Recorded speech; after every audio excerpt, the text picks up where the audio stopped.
حافظ خان محمد خان نوری ابدالی رحمۃ اللہ تعالی علیہ، ان کے اس عرس پاک کی محفل میں حاضر ہیں۔ دعا ہے اللہ تعالیٰ استاد گرامی کے درجات بلند فرمائے اور ان کی قبر اور حشر کی منزلیں آسان فرمائے،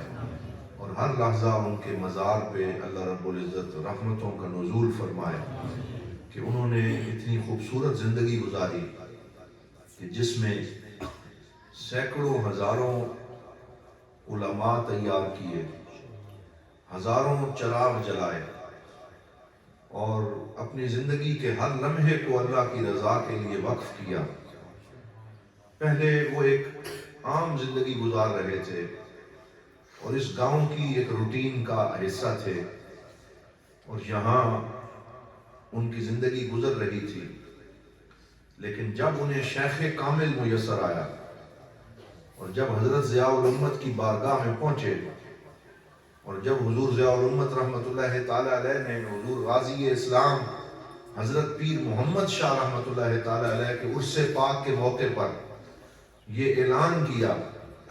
کہ میں تم سے اور کوئی شے نہیں مانگتا، نذرانہ نہیں مانگتا، بلکہ میں تم سے ایک ایک بچہ مانگتا ہوں، وہ اپنا بیٹا مجھے دو تاکہ میں اسے دین پڑھا کے محمد عربی صلی اللہ علیہ وسلم کا سچا غلام بناؤں۔ تو اس ابدال گاؤں کو بھی یہ شرف حاصل ہوا کہ یہاں سے قبلہ نوری صاحب کے والد گرامی نے ان کو پیش کیا اور یہ وہاں حاضر ہوئے، اور پھر جس طریقے سے انہوں نے حضور ضیاء الامت سے اکتساب فیض کیا کہ زندگی بدل گئی۔ حالانکہ عمر اس وقت آپ کی کافی تھی جب آپ وہاں گئے، لیکن اس کے باوجود کہ جبکہ عام طلباء سے آپ کی عمر زیادہ تھی، اور زیادہ عمر والے طلباء اکثر اتنا اکتساب نہیں کر سکتے جتنا ایک فریش ذہن لے کے آنے والا ایک بچہ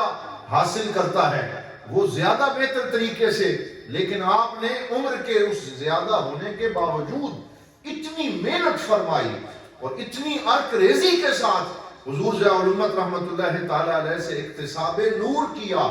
پہلے خاک نشین ہوئے، پہلے حضور ضیاء الامت کے قدموں میں بیٹھے۔ اسی لیے میں یہ جملہ برملا طور پہ کہہ سکتا ہوں کہ نوری ہر بندہ نہیں بن سکتا،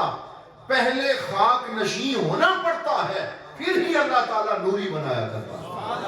پہلے قدموں میں بیٹھنا پڑتا ہے، پہلے چٹائیوں پہ بیٹھنا پڑتا ہے، پہلے اساتذہ کے سامنے زانوئے تلمس طے کرنا پڑتا ہے کہ دانا خاک میں مل کر گل و گلزار ہوتا ہے۔ وہ جو پہلے محنت کرتا ہے اور پہلے محنت کی چکی میں پستا ہے، پھر اللہ رب العزت اس کو نوری ہونے کے مقام پہ فائز کرتا ہے، اور اس کی شخصیت سے انوار و تجلیات نکلتے ہوئے نظر آتے ہیں۔ تو استاد گرامی کی زندگی کا ایک حصہ محنت کا وہ حصہ ہے، اور میں نے کہ اپنے استادوں سے سنا کہ وہ دور تو ہم نے نہیں دیکھا، لیکن ہم نے اپنے استادوں سے سنا، اور اس کے بہترین گواہ استاد جی باہر سندھ میں جلوہ فرما ہیں، اور وہ زیادہ بہتر طریقے سے گائیڈ بھی کر سکتے ہیں، بتا سکتے ہیں کہ کیسے وہ دور تھا کہ جب استاد گرامی یہاں سے کبھی کبھی گھوڑے پہ بیٹھ کر، کبھی ٹانگے پہ بیٹھ کر، کبھی سائیکل پہ بیٹھ کر ابدال سے چلتے اور بھیرا شریف پہنچتے۔ موسم جتنا سخت ہوتا، آج طلباء پڑھتے ہیں اے سی بسوں میں سفر کرتے ہیں، لگژری گاڑیوں پہ آتے جاتے ہیں، اس کے باوجود چھٹیاں کرتے ہیں، غیر حاضر رہتے ہیں، لیکن استاد گرامی کی زندگی کا یہ معمول تھا، جب شاگرد رہے اس وقت بھی چھٹی کا تصور نہیں تھا، اور جب استاد بنے اس وقت بھی چھٹی کا تصور نہیں تھا۔ سردی ہوتی یا گرمی ہوتی، اگر گاؤں آئے ہوئے بھی ہوتے تو اسباق شروع ہونے سے پہلے یہاں سے سفر کر کے دارالعلوم میں پہنچ جایا کرتے اور وہاں طلباء کو پڑھاتے۔ پھر آپ کی زندگی کا ایک خاصہ یہ بھی تھا، یہ جو میں نے آیت پڑھی ہے وہ پوری ان پہ منطبق ہوتی ہے۔ اللہ رب العزت نے ارشاد فرمایا، اے میرے نبی کے غلاموں، کونوا ربانیین، کہ تم ربانی بن جاؤ۔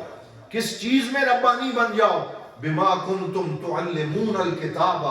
وبما کنتم تدرسون، یہ جو تم قرآن سیکھتے سکھاتے ہو، یہ جو درس و تدریس تم کرتے ہو، اس میں تم ربانی بن جاؤ۔ ربانی کون ہوتا ہے؟ یہ لفظ رب سے نکلا ہے. بولیے کس سے نکلا ہے؟ رب سے. اور اس کی نسبت لفظ رب کی طرف ہے. اور رب کسے کہتے ہیں؟ کہ الذی یربی شیئا فشیئا، وہ جو آہستہ آہستہ کسی چیز کو مرتبہ کمال تک پہنچاتا ہے اس کو رب کہتے ہیں. اور رب کے اس مادہ کے بنیادی طور پہ دو معنی بیان کیے گئے. پہلا معنی اس کا یہ بیان کیا گیا الذی لا یطلب الاجر من المخلوق، ربانی وہ ہوتا ہے جو اپنی زندگی گزارنے میں مخلوق سے اجر طلب نہیں کرتا، خالق سے اجر طلب کرتا ہے. جو کوئی بھی کام کرے تو اس کا مطمع نظر واہ واہ وصول کرنی نہیں ہوتی، نعرے لگوانا اس کا شوق نہیں ہوتا، بلکہ وہ اپنا ہر کام اپنے رب کی رضا کے لیے کرتا ہے. اور ربانی کا دوسرا وصف جسے حضرت عبداللہ ابن عباس نے اپنی تفسیر میں بیان کیا، آپ سے کسی نے پوچھا جناب ربانی کون ہوتا ہے؟ فرمایا الذی یعلم صغار العلوم قبل کبارہ. فرمایا ربانی اسے کہتے ہیں جو بڑے بڑے علوم پڑھانے سے پہلے اپنے طلباء کو چھوٹے علوم پڑھاتا ہے، جو انگریڈینٹس بنتے ہیں، جو تشکیلی عناصر بنتے ہیں، جن سے علم تشکیل پاتا ہے، جو پہلے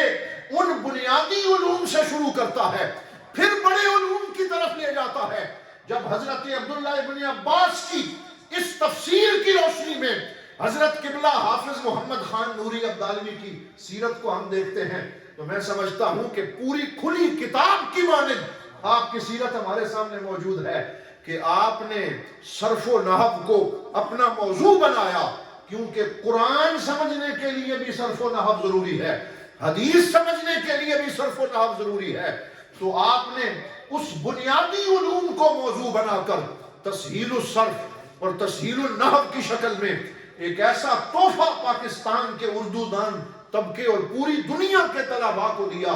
کہ آج شرق و غرب کے اندر ابدال کے اس خاک نشین کی لکھی ہوئی کتاب پڑھائی جا رہی ہے، ہر جگہ پہ پڑھائی جا رہی ہے. کوئی مدرسہ آپ کو تسہیل الصرف اور تسہیل النحو کے فیضان سے خالی نظر نہیں آئے گا. ابھی گزشتہ دنوں کی بات ہے، ہم نے بیرا شریف میں یونیورسٹی شروع کی ہے. الحمدللہ حضور غریب نواز حضرت قبلہ پیر محمد امین الحسنات شاہ صاحب دامت برکاتہم القدسیہ کا ایک انقلابی اور علمی قدم ہے کہ آپ نے ملک پاکستان اور پوری امت مسلمہ کو الکرم یونیورسٹی کا تحفہ دیا ہے. تو وہاں پہ جو اسباق ہم پڑھاتے ہیں میں آپ کو صرف و نحو کی مقصدیت کے حوالے سے بتانا چاہتا ہوں. ابھی فرسٹ سیمیسٹر چل رہا ہے اور عربی شعبے میں مجھے بھی پڑھانے کی سعادت حاصل ہے. تو وہاں پڑھانے کے لیے HEC کی طرف سے ہمیں نصاب موصول ہوا اور اس میں انہوں نے کہا کہ فنکشنل عربک پڑھائیں جسے العربیۃ الوظیفیہ کہا جاتا ہے. اور العربیۃ الوظیفیہ کا مطلب ہے روزمرہ استعمال کی عربی پڑھائیں. تو ہم نے اس کے لیے کتابیں سرچ کرنا شروع کی کیا پڑھانا چاہیے. العربیۃ بین یدیک ایک کتاب 8 حصوں پہ مشتمل ہے جس میں صوت اور سورہ یعنی تصویر بھی اور ساتھ CD بھی سنائی جاتی ہے. اور عربی پڑھانے کا ایک نیا انداز انہوں نے اختیار کیا ہے، ہم نے اس کو بھی پڑھا کے دیکھا. ایک کتاب العربیۃ للناشئین وہ 6 حصوں پہ مشتمل ہے، اس کے بھی کچھ اسباق کو پڑھا کے دیکھا. لیکن وہ بچیاں جو BS عربک میں پڑھتی ہیں طلباء، وہ خود چل کے اساتذہ کے پاس آئے. انہوں نے کہا جناب آپ العربیۃ بین یدیک بھی پڑھائیں، العربیہ للناشئین بھی پڑھائیں، ہمیں کوئی اعتراض نہیں ہے، لیکن ہمیں صرف اور نحو جو نوری صاحب نے لکھی ہے اس سے محروم نہ کریں، کیونکہ جتنی سمجھ عربی کی ہمیں اس کتاب سے آتی ہے اتنی کسی اور کتاب سے سمجھ نہیں آتی. یعنی یونیورسٹی کے اندر بھی اس کتاب کی مقصدیت کا عالم یہ ہے کہ طلباء خود مطالبہ کرتے ہیں کہ جناب بے شک آپ نصاب میں وہ کتابیں پڑھائیں جو HEC نے لکھی ہیں، لیکن ساتھ ساتھ ہمیں زیادہ ٹائم دے کر تسہیل الصرف اور تسہیل النحو پڑھائی جائے. تو یہ ایسی کتاب ہے کہ جس کو میں نے خود دیکھا اپنی آنکھوں سے. وہ لوگ جو مسلکی طور پہ اہل سنت والجماعت کے ساتھ چلنے کے لیے تیار نہیں ہیں، ان کے اپنے جدا مسلک ہیں، جدا انداز ہیں، لیکن جب صرف اور نحو پڑھانے کی باری آتے ہیں وہ بھی مانتے ہیں کہ تسہیل الصرف اور تسہیل النحو یہ اس بندہ درویش نے ایک ایسی کتاب لکھی ہے بلا امتیاز مذہب و مسلک اس کتاب کی مقصدیت کو تسلیم کیا جا رہا ہے۔ یہ وہ عالم ربانی ہیں جنہوں نے ایسی زندگی گزاری جس میں ہر وہ کام کیا جو بامقصد کام تھا، اور آج ان کے چلے جانے کے بعد بھی اس کام کے فوائد و ثمرات سے پوری دنیا فیض پاتی نظر آ رہی ہے۔ دوسری بات جو میں عرض کرنا چاہوں گا، ہمارے استاد گرامی کی زندگی کا خاصہ یہ تھا کہ آپ باجماعت نماز کی پابندی فرماتے تھے۔ علامہ ذوالفقار علی ساکی صاحب جلوہ فرما ہیں، انہوں نے بھی استاد گرامی کی بڑی خاص خدمت کی، جسے کہتے ہیں نا کسی استاد کا خلیفہ رہنا۔ تو قبلہ ساکی صاحب طویل عرصہ قبلہ نوری صاحب کی خلافت، ان کے خلیفہ اور خادم کے طور پہ ان کی خدمت کرتے رہے۔ میں سمجھتا ہوں ان کو بھی ایسے مواقع پہ گفتگو کر کے ہمیں استاد گرامی کی زندگی کے ان گوشوں سے آگاہ کرنا چاہیے، کیونکہ یہ ہم سے بہتر طور پہ انہیں استاد گرامی کا قرب نصیب ہوا، یہ بھی اس بات کی گواہی دیں گے، اور جنہوں نے استاد گرامی سے پڑھا ہے وہ گواہی دیں گے۔ جب تک ان کی صحت نے ساتھ دیا وہ ہر نماز باجماعت مسجد میں ادا کرتے رہے، اور پھر جب تھوڑی سی صحت آخری دنوں میں ناساز ہوئی پھر ویل چیئر کے اوپر مسجد تشریف لاتے رہے، اور جب تک یہ ممکن رہا یہ کرتے رہے، اور جب یہ ممکن نہ ہوا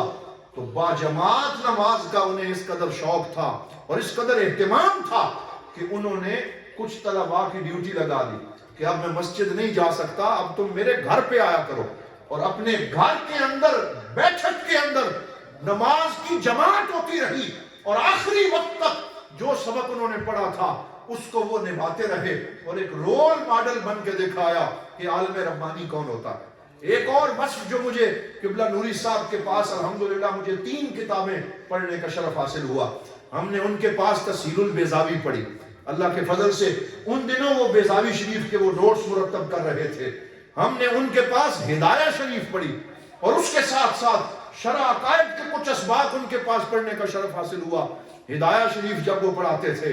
بیضاوی جب وہ پڑھاتے تھے، اور اس کے بعد دورہ حدیث شریف کے اندر صحیح مسلم شریف انہوں نے ہمیں پڑھائی، تو اس میں ان کا انداز یہ ہوتا، کبھی اپنے طلباء پہ غصہ فرماتے، جلال بھی ہوتا، کان بھی کھینچتے، لیکن دل کے اتنے صاف تھے، جو مرد مومن کا خاصہ ہے کہ کبھی کسی کے بارے میں اپنے دل میں کوئی بات نہیں رکھتے تھے، کبھی غصہ فرمانا اور سخت جملہ کہہ دینا، لیکن اگلے ہی لمحے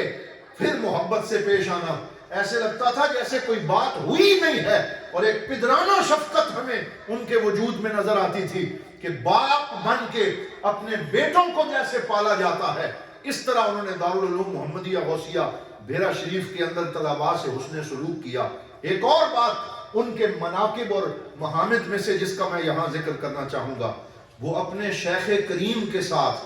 ان کی عقیدت تھی، ایک غیر متزلزل تعلق تھا۔ حضور ضیاء الامت رحمت اللہ تعالی علیہ کی شخصیت کا رنگ ان پہ چڑھ گیا تھا۔ حضرت امام مالک رحمت اللہ تعالی علیہ کی سیرت میں ہم پڑھتے ہیں کہ حضرت امام مالک رحمت اللہ تعالی علیہ آپ جب چھوٹے تھے تو حضرت ربیعہ کے پاس ان کی والدہ نے ان کو سب سے پہلے علم پڑھنے کے لیے بھیجا۔ تو میں اکثر یہ بات دوستوں کو سناتا رہتا ہوں کہ جب وہ حضرت ربیعہ کے پاس جانے لگے تو ان کی ماں نے پہلے دن ان کے سر پہ دستار باندھی، چھوٹا سا کپڑا لیا، ان کے سر پہ دستار باندھی اور کہا آج پہلے دن تم استاد کے پاس جا رہے ہو، اور ساتھ ماں نے یہ جملہ کہا اذهب الى ربیعہ فخذ من ادبہ قبل علمہ، کہ آپ ربیعہ کے پاس جائیں، شیخ کے پاس جائیں، اپنے استاد گرامی کے پاس جائیں، لیکن اے میرے بیٹے اپنے استاد کا علم بعد میں حاصل کرنا، ان کا ادب پہلے حاصل کرنا،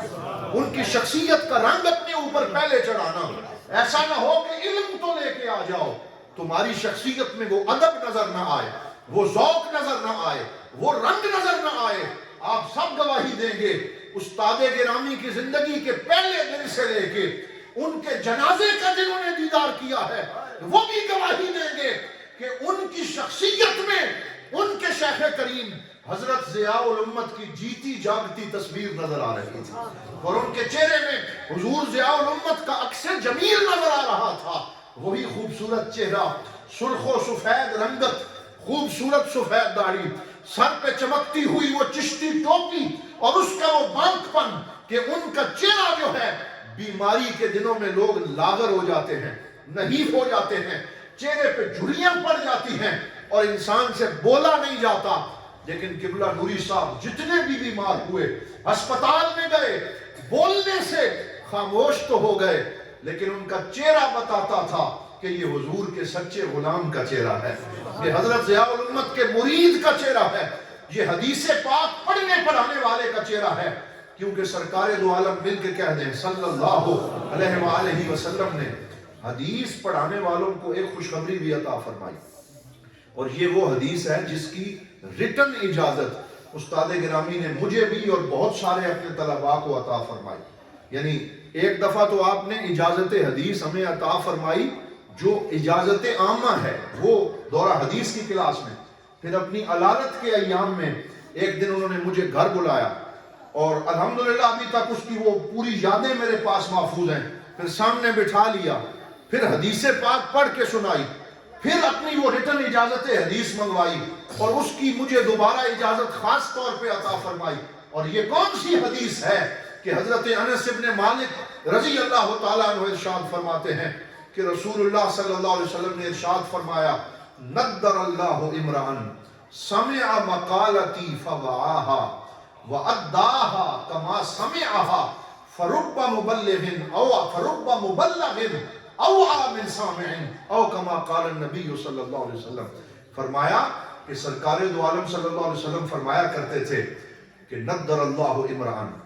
اللہ تعالیٰ اس کے چہرے کو تر و تازہ رکھے